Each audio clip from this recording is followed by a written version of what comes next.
আমরা অনুপাতের কয়েকটি বৈশিষ্ট্য এখন আমরা জানব।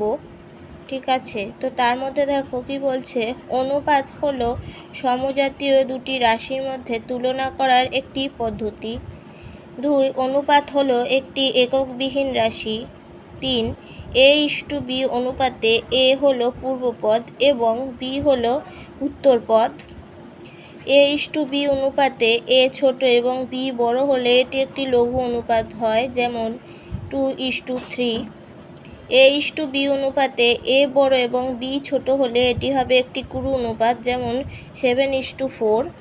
a:b অনুপাতে a=b এটি হবে সাম্যানুপাত, যেমন 6:6। তোমরা জানবে যে সাম্যানুপাতের সরলতম মানটি হলো 1:1। a:b অনুপাতের ব্যস্ত অনুপাতটি হবে b:1, যেমন 5:9 এর ব্যস্ত অনুপাতটি হবে 9:5।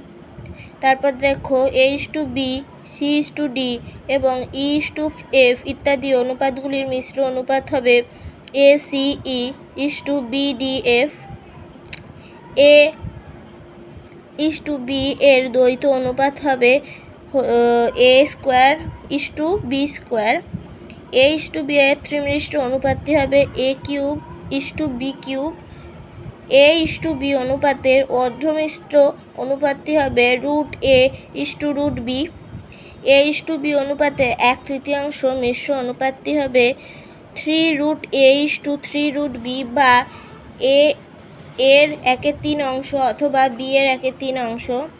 সমজাতীয় তিনটি বা তার বেশি রাশির অনুপাতকে বলা হয় ক্রমিক বা ধারাবাহিক অনুপাত, যেমন 2:3:5 বা a:b:c:d